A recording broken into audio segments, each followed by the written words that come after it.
1년 내 사망률 16%, 고관절 수술, 망설이면 사망률 증가, 72시간 내 수술해야 사망률 낮춘다. 모두 최근의 신문 기사입니다. 사실일까요? 우리 부모님이 고관절 골절이 된다면 어떻게 해야 할까요? 닥터 뼈대남의 뼈 때리는 관절 이야기 시작합니다.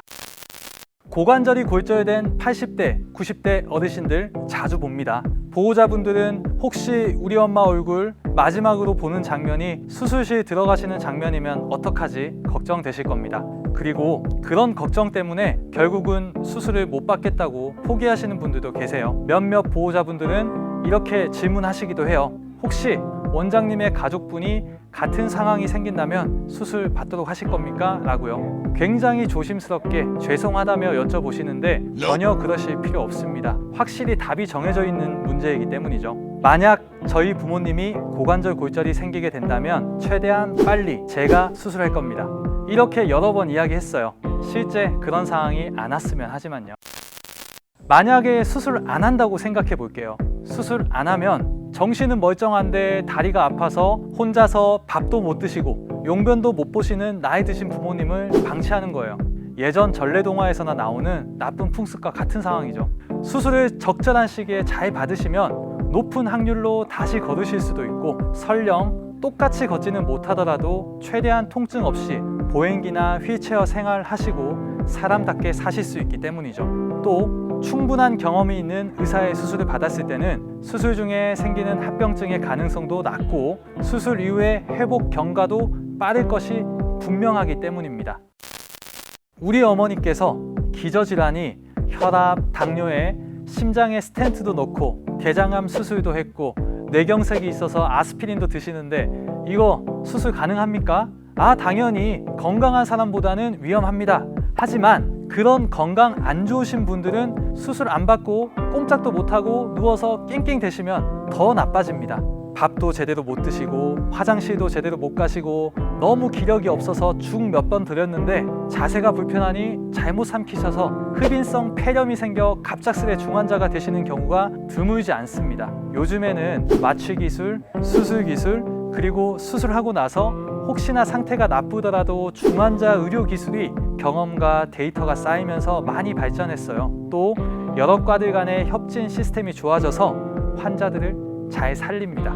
그리고 노인분들은 설령 오늘 고관절 골절이 생겼다고 하더라도 오늘이 수술 받기에 가장 건강한 날이죠. 내일, 일주일 뒤, 한 달 뒤는 절대 오늘보다 컨디션이 좋을 수가 없습니다. 그렇기 때문에 망설이면 안 된다는 것이죠.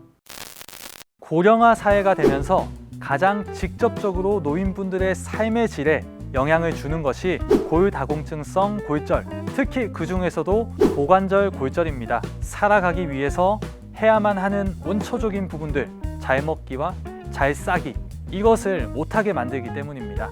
특히 노인분들 중에서도 더 나이가 많고 더 기저질환이 심한 분들일수록 고관절 골절이 잘 생겨요. 조금이라도 젊고 몸에 반응이 있으신 분들은 넘어지시더라도 본능적으로 손목이나 팔꿈치, 무릎 이런 부위들을 먼저 땅에 대면서 넘어집니다. 그래서 60대나 70대 조금 젊은 분들은 손목 골절이 제일 많고 팔꿈치나 무릎에도 골절이 종종 생겨요. 더 나이가 많고 거동이 불편하고 몸의 대처가 늦으신 분들은 고관절이 부러지죠. 넘어지면서 다른 신체의 어떤 부위로 방어하지 못했다는 것이니까요. 이러한 노인 고관절 골절은 특히 골다공증이 심한 여성분들께 많이 발생해요. 폐경이 되고 60대, 70대가 되신 여성분들은 거의 다 골다공증이 있다고 봐야 되고요. 한번 골다공증 환자는 쭉 영원히 골다공증 환자로 봐야 합니다. 골절 위험도가 높은 상태죠. 그래서 여성 노인분들께서 남성에 비해서 고관절 골절 발생 확률이 훨씬 높습니다. 남자분들은 사실 골다공증이 있는 경우는 많지 않은데요. 그럼에도 불구하고 남성 노인분들께 고관절 골절이 발생했다 하는 것은 그만큼 다른 내과적인 질환이 많으시거나 거동이 불편해서 몸의 대처가 늦거나 하시는 분들이기 때문에 골절이 발생할 확률은 낮아도 골절이 생겼을 때 그것으로 인해 연관되어 사망하는 확률은 남성분들이 여성에 비해서 2배 정도 높습니다. 그런데 여기서요, 골절 이야기 하다가 갑자기 왜 사망률 이야기를 하지? 그런 의문이 생긴 시청자분도 계실 거예요. 노인 고관절 골절은 뼈가 부러짐으로 인해서 아프고 못 걷고의 문제가 아닙니다. 노인들의 고관절 골절은 사느냐 죽느냐 생사와 직접적인 연관이 큰 문제라고 보셔야 합니다.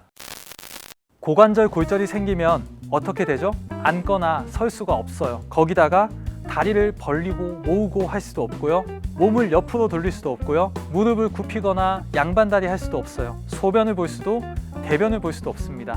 앉아서 식사를 하실 수도 없어요. 노인분들이 원래도 건강 상태가 안 좋으신데 기본적인 자세들 못 하게 되고 아프니까 안 하게 되시다 보면 당연히 여러 가지 건강 문제들이 연속적으로 일어나게 될 것이고 나쁜 사이클을 돌게 되고 결국 사망에 이르게 된다는 거예요. 즉, 다치자마자 돌아가실 확률은 높지 않지만 1년이 지날 때까지 사망률을 알아봤을 때는 우리나라에도 보고된 논문 결과가 있는데 10%에서 36%까지라고 하죠. 그런데 여기서 중요한 점은 이 사망률을 얻은 데이터 풀이 그래도 고관절 골절이 발생했을 때 제때 병원에 와서 수술까지 받고 제대로 된 관리를 받은 환자들이라는 거예요. 수술을 받을 수 있을 만한 기본 건강 상태가 됐고 경제적 여건이 되었고 보호자나 가족들의 모든 지원이 된 경우에도 10%에서 36%의 1년 사망률이 보고가 돼 있다는 거죠. 골절이 생겨서 병원 오셨는데 수술 들어가기가 힘든 건강 상태라든지 또는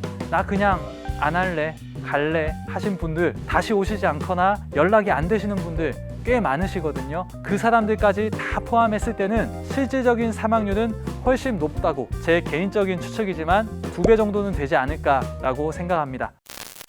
다음 영상에서는 좀 더 구체적으로 노인분들의 고관절 골절 수술을 그럼 어떻게 하느냐, 수술 이후에는 경과가 어떻게 되느냐에 대해서 준비해 보도록 할게요. 다음 영상에서 만나요.